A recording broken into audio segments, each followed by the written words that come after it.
बलराज साहनी बॉलीवुड के नामवर अदाकार थे। एक वक्त था जब सैनमा का दूसरा नाम बलराज साहनी था और बलराज साहनी को सैनमा कहा जाता था।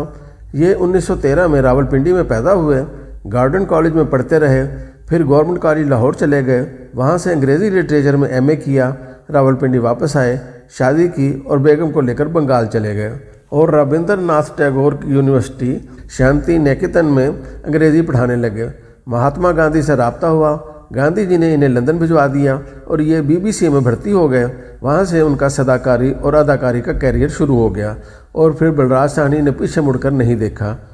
इनकी फिल्में धरती के लाल, दो बेगा ज़मीन, छोटी बहन, काबलीवाला, वक्त और गर्म हवा बरसगीर पाक व हिंद में जदीद सिनेमा की बुनियाद साबित हुई। क़याम पाकिस्तान के बाद इनका ख़ानदान भारत शिफ्ट हो गया। बलराज साहनी 1973 में मुंबई में फौत हुए, लेकिन ये मरने तक रावलपिंडी और लाहौर को याद करते रहे। अदाकारी के अलावा मुसन्निफ़ भी थे। अंग्रेज़ी, हिंदी और उर्दू तीनों ज़बानों में रवानी से लिखते थे और लोग उनकी तहरीरें भी पढ़ते थे। ये 1962 में अपने कैरियर की पीक पर पाकिस्तान के दौरे पर आए थे। गवर्नमेंट कॉलेज इनका मेज़बान था। ये 10 अक्टूबर 1962 को लाहौर पहुँचे और उन्होंने रेलवे स्टेशन के प्लेटफार्म पर लेटकर उसकी मिट्टी को चूमकर अपने विज़िट का आगाज़ किया। ये पैदल चलकर गवर्नमेंट कॉलेज भी पहुँचे थे। उस वक्त ये पाकिस्तान में भी बहुत मकबूल थे, चुनाचे हर जगह लोगों ने इनका खुले दिल से इस्तकबाल किया और इन पर अपनी मोहब्बतें निछावर कीं। डॉक्टर नज़ीर अहमद उस वक्त गवर्नमेंट कॉलेज के प्रिंसिपल थे। ये अपने ज़माने के इंतहाई मशहूर मौल्लिम और दानिश्वर थे। फैज़ अहमद फैज़ जैसे मशाहिर भी इनके सामने बोलने से पहले उनसे इजाज़त लेते थे। डॉक्टर साहब गवर्नमेंट कॉलेज ही में रहते थे। उन्होंने बलराज साहनी के लिए अपना बेडरूम खाली कर दिया और उन्हें इसमें ठहरा दिया। ये बलराज के लिए एजाज़ की बात थी। बलराज साहनी ने कमरे में जाकर जब अपने सूटकेस खोले और अपने कपड़े लटकाने चाहे तो उसे कमरे में वार्डरोब नहीं मिली। वो कपड़े उठाकर पूरे कमरे में फिरते रहे, मगर डॉक्टर नज़ीर अहमद के बेडरूम में कपड़ों की अलमारी नहीं थी। उन्होंने आखिर में डॉक्टर नज़ीर अहमद से पूछा, सर आप अपने कपड़े कहाँ लटकाते हैं? डॉक्टर नज़ीर अहमद शर्मिंदा होकर बोले, बलराज साहब मैं माफ़ी चाहता हूँ, मेरे कमरे में वार्डरोब नहीं है। बलराज ने दोबारा पूछा, फिर आप अपने कपड़े कहाँ लटकाते हैं? डॉक्टर साहब के जवाब ने भारत के सबसे बड़े अदाकार को हैरान कर दिया। उनका कहना था, यार मेरे पास इतने कपड़े ही नहीं होते कि मैं वार्डरोब की मुसीबत पाल लूँ।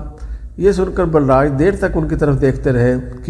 क्योंकि वो गवर्नमेंट कॉलेज के प्रिंसिपल थे और ये वो इदारा था जिससे पूरे हिंदुस्तान का फैशन शुरू होता था।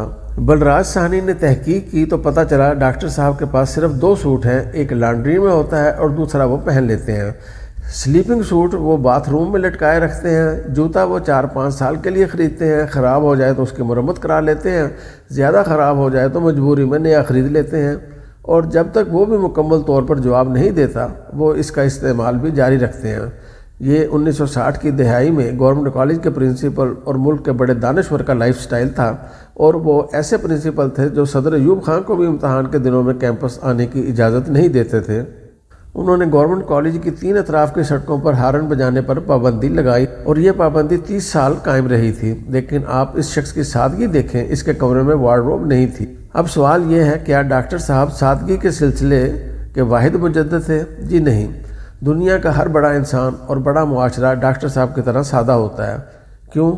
क्योंकि सादगी जहानत का आखिरी दर्जा होता है। इंसानी जहानत के 5 दर्जे होते हैं। पहले दर्जे के इंसानों को स्मार्ट कहा जाता है, दूसरे दर्जे में ज़हीन लोग आते हैं, ये इंटेलिजेंट होते हैं, तीसरे दर्जे में ब्रिलियंट आते हैं, चौथा लेवल जीनियस यानी आइंस्टाइन किस्म के लोगों पर मुश्तमिल होता है, जबकि इंसानी जहानत का आखिरी दर्जा सादगी होता है। सादगी जहानत की पीक होती है। शायद यही वजह है कि दुनिया के तमाम नबी, औलिया इकराम, साइंसदान और बैनुल-अक़वामी लीडर सादा थे। ये छोटे कमरों में इंतहाई ज़रूरत की चीज़ों के साथ ज़िंदगी गुजारते रहे। बड़े मुआशरे भी सादा होते हैं। मैं इस सिलसिले में जापान, चीन और जर्मनी की मिसाल दूंगा।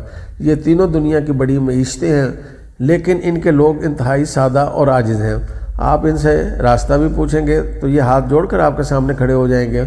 छोटे घरों में रहते हैं और कम से कम वसाइल में ज़िंदगी गुजारते हैं। हमारे शहर में आज भी लंडे के कपड़े बिकते हैं। ये कपड़े अमीर मुल्कों के अवाम के गिफ्ट होते हैं। यूरोपियन लोग हर साल अपने फालतू कपड़े NGOs के हवाले करते हैं और NGOs इन्हें तीसरी दुनिया के मुल्कों में भिजवा देती हैं। جاپان میں سیکنڈ اسٹریٹ کے نام سے سٹورز کی ایک چین ہے۔ اس میں سیکنڈ ہینڈ اشیاء بکتی ہیں۔ آپ کو وہاں جرابوں سے لے کر رولیکس کی گھڑیاں تک مل جاتی ہیں۔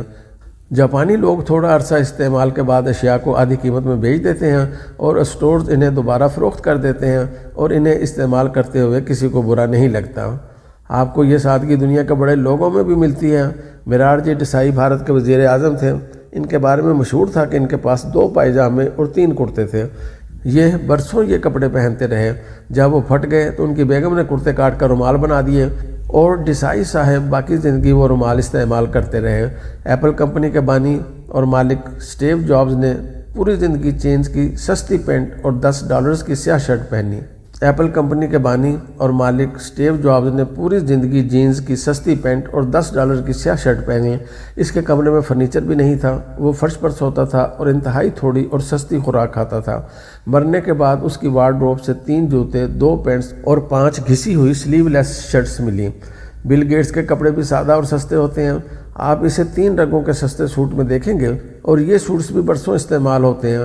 وارن بفٹ آج بھی پرانے گھر میں رہتا ہے، پرانے سوٹس پہنتا ہے اور $5.5 کا میک ڈونلڈ کا برگر کھاتا ہے۔ دنیا کے اس وقت کے امیر ترین شخص ایلون مسک نے اپنے تمام گھر مالیت $134 ملین بیچ دیے ہیں اور اب اس کا کوئی ملکیتی گھر نہیں ہے۔ یہ آفس کے چھوٹے سے کمرے میں رہتا ہے اور اس کا لائف سٹائل عام مڈل کلاس امریکی سے بھی پست ہے۔ پاکستان کے اندر بھی ایسے بے شمار لوگ ہیں۔ عبدالستار عیدی صاحب نے پوری زندگی مردوں کے جوتے اور کپڑے پہنے۔ ان کی ٹوپی کی مالیت بھی $2 ہوتی تھی، لیکن اس شخص نے دنیا کی سب سے بڑی ایمبولینس سروس بنائی۔ زندہ لوگوں میں سید بابر علی کمال انسان ہیں۔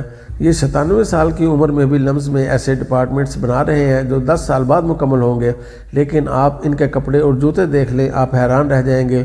یہ گاڑی بھی سستی استعمال کرتے ہیں۔ سیٹھ عابد بھی سادگی کی مثال تھے۔ میں نے انہیں ہمیشہ ایک ہی قسم کی شلوار قمیض میں دیکھا۔ میں نے ان سے ایک بار وجہ پوچھی تو ان کا کہنا تھا، جب 2-3 شلوار قمیضوں میں گزارا ہو سکتا ہے تو پھر مجھے اپنی الماری بھرنے کی کیا ضرورت ہے۔ میں ریڈ فاؤنڈیشن کے بانی محمود صاحب سے بہت متاثر ہوں۔ اس شخص نے ملک میں 400 اسکول اور کالج بنائے۔ اس وقت بھی ان کے اسکولوں میں 1.5 لاکھ طالب علم پڑھ رہے ہیں، مگر آپ اس شخص کی سادگی دیکھیں۔ انہوں نے 30 سال بعد بھی وہی سویٹر پہنا ہوا تھا جو انہوں نے پہلے اسکول کے افتتاح پر پہنا تھا۔ ان سے جب وجہ پوچھی گئی تو ان کا جواب تھا، سویٹر کا کام سردی روکنا ہوتا ہے اور اگر میرا سویٹر یہ کام کر رہا ہے تو پھر مجھے نیا خریدنے کی کیا ضرورت ہے۔ اس سے رقم بھی ضائع ہوگی، اسے محفوظ رکھنے کی کوفت بھی اٹھانی پڑے گی اور کسی ایسے شخص کی حق تلفی بھی ہوگی جس کے پاس سویٹر نہیں ہے۔ یہ سن کر میرا دل چاہا میں آگے بڑھ کر ان کا سویٹر چوم لوں۔ میں نے ایک بار حساب لگایا میں سردیوں میں کتنی جیکٹس اور سویٹر استعمال کرتا ہوں۔ پتہ چلا سردیوں کے صرف 3 ماہ ہوتے ہیں اور ان میں بھی شدید سردی صرف 20 دن پڑتی ہے۔ میں ان میں صرف 2 جیکٹس پہنتا ہوں، ایک ہلکی سردی کے دوران اور دوسری شدید سردی میں۔ اس کے بعد اگلا سوال تھا، پھر میرے پاس اتنے سویٹر اور جیکٹس کیوں ہیں؟ میرے پاس اس کا کوئی جواب نہیں تھا۔ یقیناً میں بھی ان لوگوں میں شامل ہوں جن کی ذہنی افلاس ختم نہیں ہو سکی اور یہ وارڈروبز کو ناک تک بھر کر خود کو رئیس سمجھتے ہیں، اور وارڈروب بھرو کہ اس کھیل میں یہ بھی بھول جاتے ہیں کہ وارڈروبز والے لوگ بڑے نہیں ہوتے۔ بڑے وہ ہوتے ہیں جن کے کمروں میں ڈاکٹر نذیر احمد صاحب کی طرح وارڈروبز نہیں ہوتی۔ یہ جانتے ہیں ضرورتیں محدود ہوتی ہیں لیکن ہوس کی کوئی حد نہیں ہوتی۔